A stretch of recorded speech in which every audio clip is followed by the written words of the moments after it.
everyone, it's me, Nandini Devi, the Shakti Oracle, and today I wanted to share some things with you about racialized codependency, okay? So we're gonna talk a little bit about that and we're not gonna get too much into what codependency is, because hopefully you got to this video because you're already interested in looking at codependency in your life and patterns that come about from codependency, and you already know what that is, okay? If you don't, there are lots of resources online.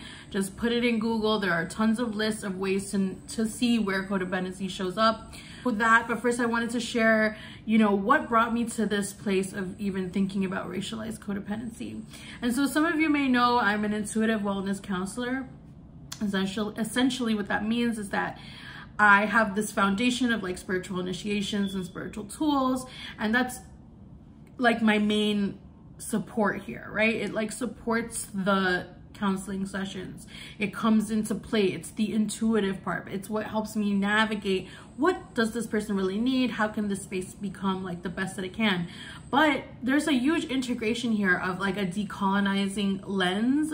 Okay, so that means that like I'm working with how can we be our most authentic self outside of the systems that sort of try to mold us into this or that for that system, right? So like capitalism, white supremacy, things like that. And then also I do my best to bring a trauma-informed approach to this. And a lot of this has taken research and doing my own self-healing and going to support groups and having mentors and just a lot of different avenues of study to really cultivate a space where these things can be looked at, okay? So there's a lot of different elements kind of integrating in this counseling space. And one of the things that's really been on my mind lately, because it's something that I'm looking at in my personal life, and it's something I want to integrate into my counseling, is looking at racialized codependency and how important it is to get down into those details, right? Because as I shared earlier, yes, you may already know what codependency is. Basically, it's unhealthy patterns between two people that just don't allow us to live our truth. It ends up in people pleasing or fighting or fawning or things like that, where we're not really setting the boundaries that we need because there's a lot of fear there, or denial, where we stay in toxic relationships, where we're not able to have emotional distance from our families even when we need it, when we rely on someone else to validate us, essentially. Or when we need to feel needed and we stick with a situation or a partner that just isn't right for us, okay? So when we talk about racialized codependency, there is a level of political awareness that has to come into the space. So that means, I know that could be a trigger word for some people. It's important to remember that for us to really learn about ourselves, we have to be honest about what we're experiencing. And before we can get to a place where we're like, oh yeah, it's not anyone else's stuff, it's my stuff, I can heal these things by looking them like really directly right on, and then also taking responsibility and accountability for how I can change. That is the end goal. I want to be able to, for me personally, I want to be able to take responsibility, be accountable for the things that I'm going through. But sometimes along that journey, there comes a place where I'm like, how was I influenced by the world? I need to grieve the things that happened in the place of the things that I need. Okay, so let's talk about that for a second. So let's bring it down into a simpler, or an example rather, right? Let's say I really didn't get the tools on how to be in a relationship, right? Let's say I grew up in a family where nobody talked about relationships, like romantic relationships. Nobody really exhibited healthy patterns within a relationship, how to model that for me.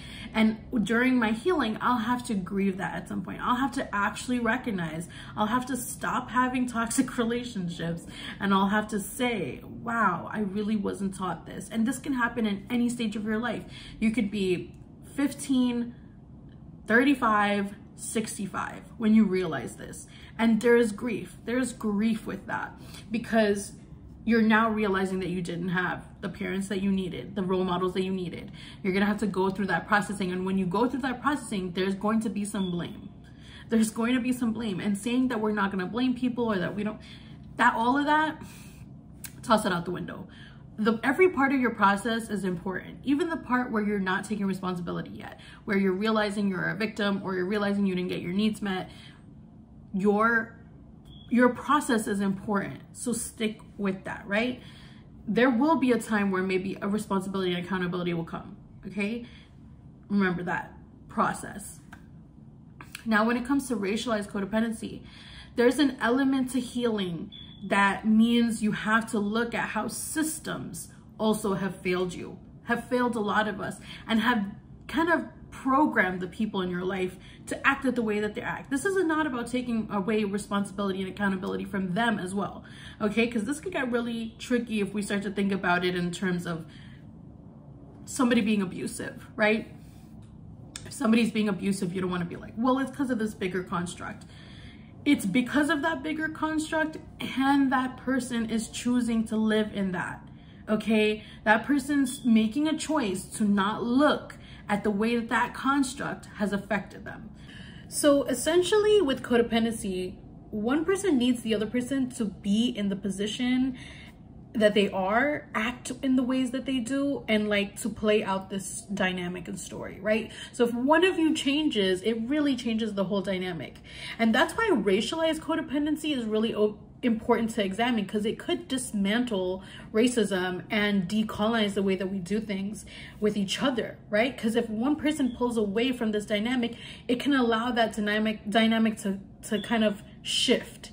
And more people that intentionally do this are changing the system. So if we look at some of these things that came up for me, they don't have to resonate for you. I encourage you to look at racialized codependency as it shows up in your life, in your world, in your experience. And I'm almost 100% sure that you're gonna find some things, okay? And you may already been thinking about this. Okay, so one of the things that I listed was validation, right? So the need for validation of doing it right, depending on the program, the workspace, the relationship, anything for that matter, wherever a space is shared with a white person or someone who has more power within a system than you. So it could be a cis man, it could be a white person, it could be, you know, someone older than you, whatever it is, whatever hierarchies we're living within, that power dynamic is in place, okay? This person makes more money, etc. There's an inherent hierarchy of power because of white supremacy. So there's this need, and the need for validation comes from someone in power seeing you and validating your power, okay? So that's one. The other one is money. And this kind of ties into the validation thing too. That's where a white person or a person that has a financial status within the hierarchy, right? So they're like somewhere on the higher part of the ladder of the capitalist hierarchy, right? They may be a liaison or assistance in bettering your financial situation, or so you think, right? You see them, you link them to money and financial wealth or stability, and so therefore they have a type of leverage. This could be your boss, it could be your partner, it could be anyone that you live with that makes more money than you, it could be your parent, whatever. There's an energy and dynamic here that was like in place way before you were born. So this codependency didn't just come from your own personal trauma, it came from a collective issue, all right? And subconsciously, the way that you show up because of this power dynamic is going to be codependent. You're going to feel like you need this person for your financial wealth, for your stability, for your well-being. And sometimes it could feel very scary to be in that, out of that state of survival, because you're acting out of a place of survival. Codependency is all survival. In my opinion, it's just survival, like you're surviving. And so when we move out of survival, it can seem dangerous, it can seem scary. Like, what are we going to rely on, especially if we have intergenerational trauma around these reliances, right? Or violence that has been instated in us that says don't step out these bounds. That's especially true for those of us who have survived colonization. Our lineages have survived colonization, because then not only in this life were we taught that, but our bodies were taught to fear that kind of change and stepping out of these power dynamics and hierarchies. So we see that in nature, in epigenetics, right? Like there are, let's say the koala bear. The koala bear is not born with enzymes in its digestive tract to help it digest eucalyptus leaves properly. So it eats his mom's poop first, which has the enzymes, and then it eats the leaves. How does it know how to do this? Nobody's giving this maybe a class, okay? It just figures it out because of epigenetics. It already knows. It was born with this awareness, okay? We are born with some of these awarenesses. This is what we call intergenerational trauma as well, is that sort of knowledge that promotes fear, okay? And we're here to step out of that fear and that survival into thriving, being in our truth. The next one is triggers. This kind of ties into that. There might be people within a certain structure of power that just naturally trigger you. And you may be in a state of constantly being triggered to the point where you're not realizing it. You might need space from white people. You might need space from cis men. You might need space from like straight heteronormative people in your intimate circle, right? There is going to be a lot of feelings coming up around this. When it comes to your triggers, you may be around people that are constantly triggering you for one reason or another, and you may be in such a consistent state of it that it's hard to see. So when you're around a white person, you might get triggered into fight or flight or fawn. You know, you might not feel like you can be in a situation in a healthy way, yet you push through your own reactions to be there out of survival or out of fear or whatever it is that you're doing. And kind of the opposite too. You could be totally like avoiding certain places and people and situations. Anything with racialized codependency, you could look at it in other dynamics too. This is the same idea. We could apply it to different ways of thinking, but this one is just really trying to hone in on those details around our racial dynamics within the society. The other one that I had is acceptance. Many BIPOC have turned to a white community, especially queer and trans BIPOC, those of us that have been rejected by our own people who are cis het, who did not know how to treat us well or respect us or honor our pronouns and etc. and our identities. They kind of othered us. You know, we might have turned to white community because there is still white savioring there. Some of it might be coming from a genuine place, but honestly, there's so many constructs there, it's also gonna be harmful. Okay, just because a white person is queer or trans doesn't mean that they were not also socialized to be a white woman or socialized to be a white man and have existed and within a place of privilege and power at some point, been taught something that maybe is involved in their indoctrination that they might put out into a space. So yes, it is our responsibility to take care of ourselves, but these things will show up. Just thinking about them gives us an opportunity to then access our feelings about it. And that's really, really the thing about this. It's not this grand global change only, which, come on, this is gonna be amazing. But it's also that we're gonna access our feelings and we get to talk about our feelings. We get to share about our feelings about this, you know? So before we go having these conversations, making these boundaries, step one, we're gonna have to even see that it's happening. And step two, we're gonna have to talk about our feelings about it, which are gonna be complicated and intense. Get your crew together. There's gonna be some discussions, okay? And then the other one is safety, right? It could be physically, emotionally, psychologically unsafe to speak up about our needs and feelings around a white person. And this poses the question of what do we need as a support system for making boundaries with white people in our lives, at work, at home, in healing spaces, because we might not be making these boundaries. We might not be speaking our needs because we don't even know that we could do that. We might be doing it for the first time and meant for a very long time. Who knows? Okay, so I encourage you to validate your own experiences and feelings and examine how racialized codependency shows up in spaces you navigate. Okay, so foster spaces where queer and trans BIPOC can exist, feel safe, where we can start to communicate, because we really need each other. You know, as BIPOC, we all need each other. We need to come together and create this solidarity so that we can heal and so that we can exist in the world outside of survival, okay? Now, for anybody who's watching this that's like, this is garbage, like, I'm not doing this. This is like too whatever, progressive or involved or whatever. That's it. It is really involved. It's complex. Okay, it is very complex. And that's why for me, I see this as layers. I see this as layers of healing. One, it happens on an individual level where we start to, some of us don't have to go and make a list. We have it in our head every time this has happened, right? As people of color, we often know what's going on. And sometimes we stay in denial to survive. We stay in denial to survive. We stay in denial to keep the job. We stay in denial to keep the relationship. We stay in denial to survive. And letting go of that is very scary. Letting go is very scary. There's entire constructs built around this. So now this is the other layers. We're looking at things on our own. The other layer is community and communal and like collective observation and change. It's everyone getting active at looking at these things. Now, if both people are getting active at looking at these things, it doesn't mean tomorrow I'm gonna go into my work and like we're gonna have this very evolved conversation where everyone gets their needs met. That's not gonna happen.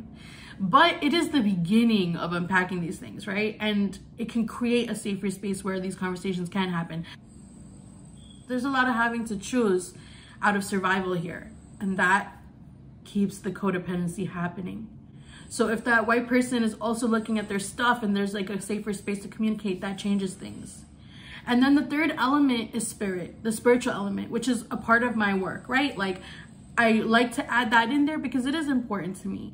It doesn't have to look like a god or a religion. It could mean just accessing a higher purpose in your life that helps you pull you out of these situations. I cannot do this.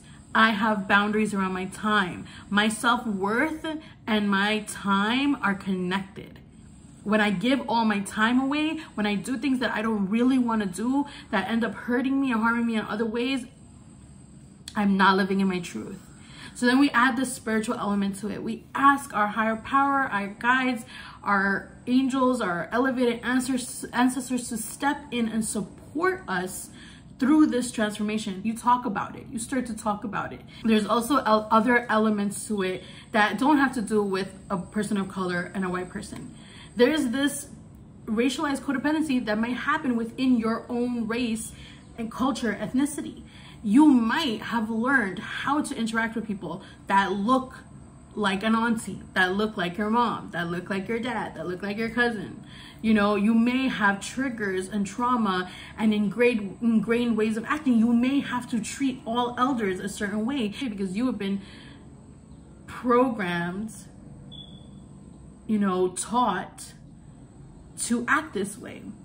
And you have developed some links of codependency. So you're not able to do both. You're not able to like speak to this person and see them as an elder and treat them in that way that your culture would treat them. And then also speak your truth. Also say no. Also say, stop asking me when I'm going to be married. I don't feel comfortable talking to you about marriage. I don't feel comfortable talking to you about this. Like, imagine saying that for some of us, right? Some of us people, as people of color, were raised in cultures where, you know, my family's West Indian, you're raised in a culture, you don't question your elders. You don't tell them what to do. If they misgender you, or if they ask you about marriage all the time, or if they talk to you about this, that, or the other, you just sit there and you take it. The patterns that we see in our daily life, they stem from our childhood. So this is actually an examination of how society, culture, and our upbringing informs who we are today. It informs who we are as adults. And so instead of blaming yourself and going like, damn, like all my relationships really suck, or I'm really unhappy in my job, that shame, that guilt, that blame, it's not helpful. It's not helpful. What's helpful is just getting real. Getting real about what you want and what's happening, without judging and blaming yourself. There are entire constructs and ways of thinking and cultural norms baked into us. And it's gonna take time to change those things. But you can start today, and next year, you're not gonna be the same person that you are today. In 3 months, you're not gonna be the same person that you are today. So I'm gonna leave it there in terms of talking about racialized codependency. I encourage you to bring this topic up in your communities and in your conversations, in your journaling, whatever, in therapy, and talk about what comes up for you. It doesn't have to be the same things that came up here that I spoke about. These are just very surface level things. This is introduction because there is so much depth to this topic, but it's important to look at. Now we're going to step into another chapter of this healing, which is not about sparking the thoughts only, but about sitting with the feelings that came up and using light language to transform them. So those of you who have been on the journey with me, it's very small so far. I'm just starting this journey of light language, and it's just basically sounds from space transmuted through the body and sent into the world to help us heal.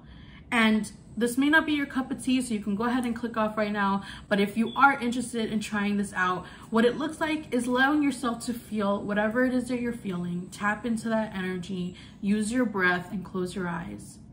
When we call in our guides, our angels, our divine ancestors who are here for our highest good, here to heal the collective, we ask bodhisattvas and ascended masters to all encircle us at this time.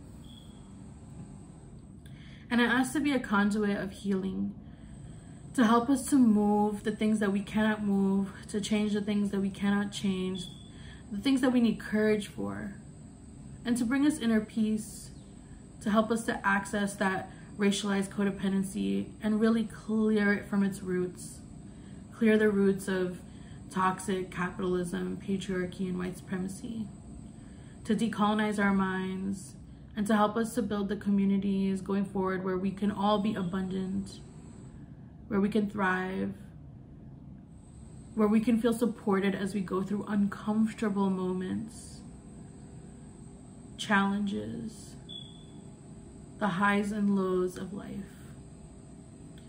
And so just taking a deep breath and anchoring down on whatever you're seated on or laying on.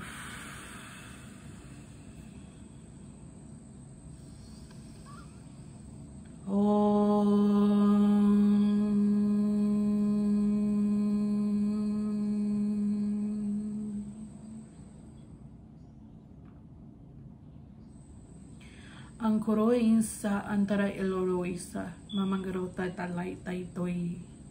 Ane anonoi nada antara eloi nada taerosaruto. Ang koi namananay lo esana nakara atari nada tatoi nasara. Amurunong yan tayo lalalairo ina nataisa. Ang karana nale toro nonoita. Amoy nagara sananay loloy saranay naina. Amoroy na indrura grasa. Ang karasa nalay toroy karana toroy samagroy na.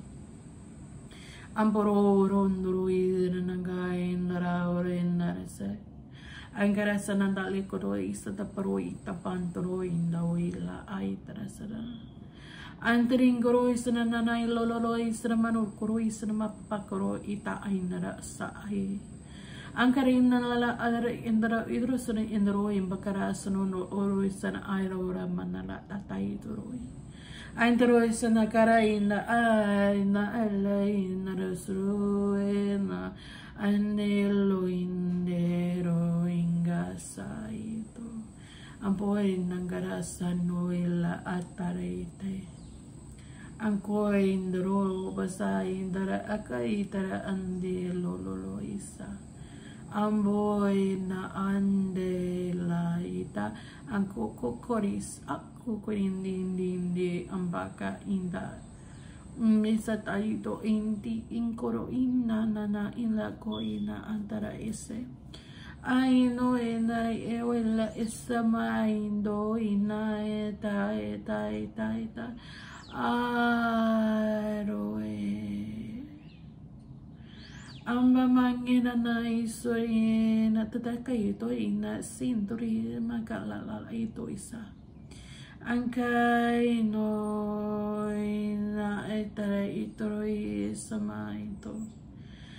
Antoy takay ina antay ito inta mamakay sa maiwe.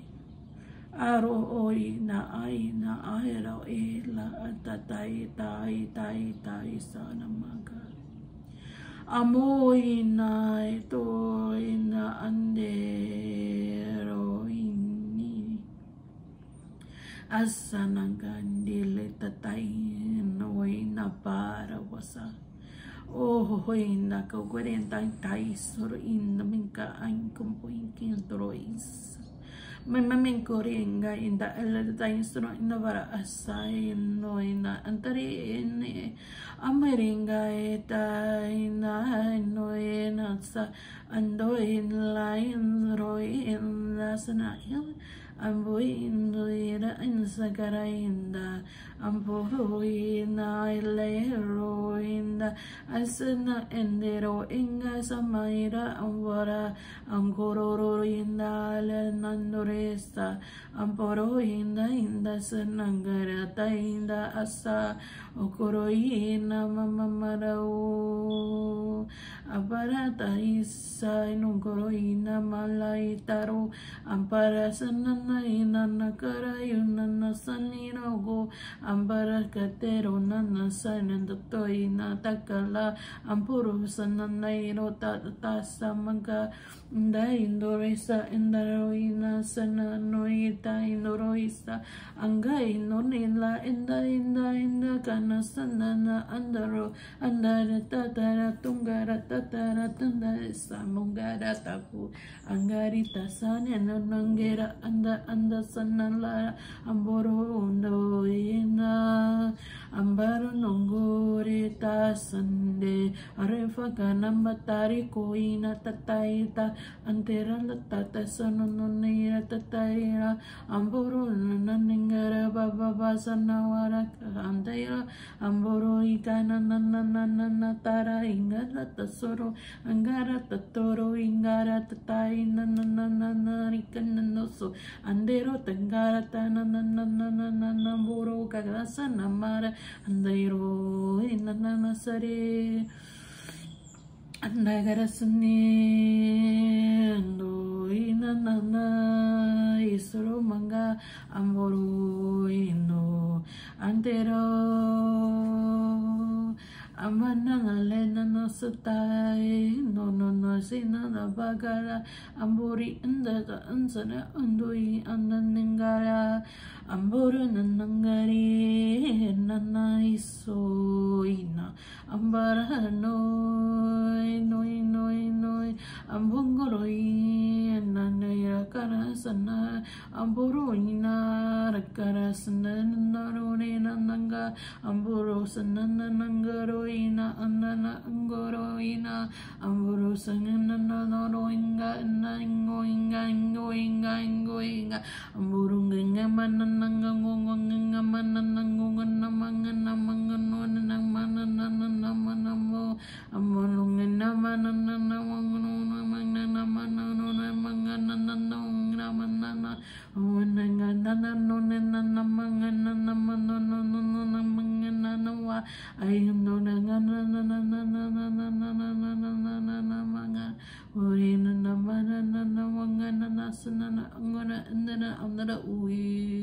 Amboro inana kasareno ande ukuro ina omana ino nungura sanana ino anda asana ina anda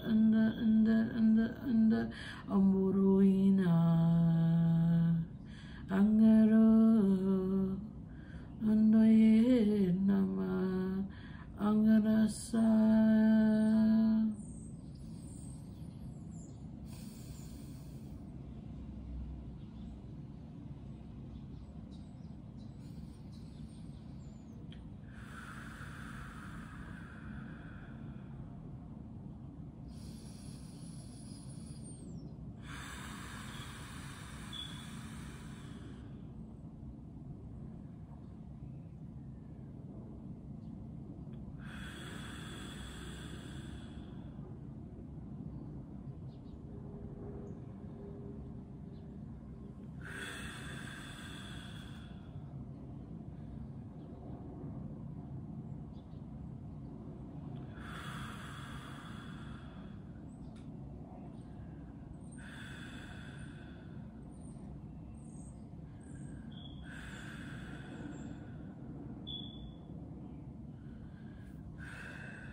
Thank you.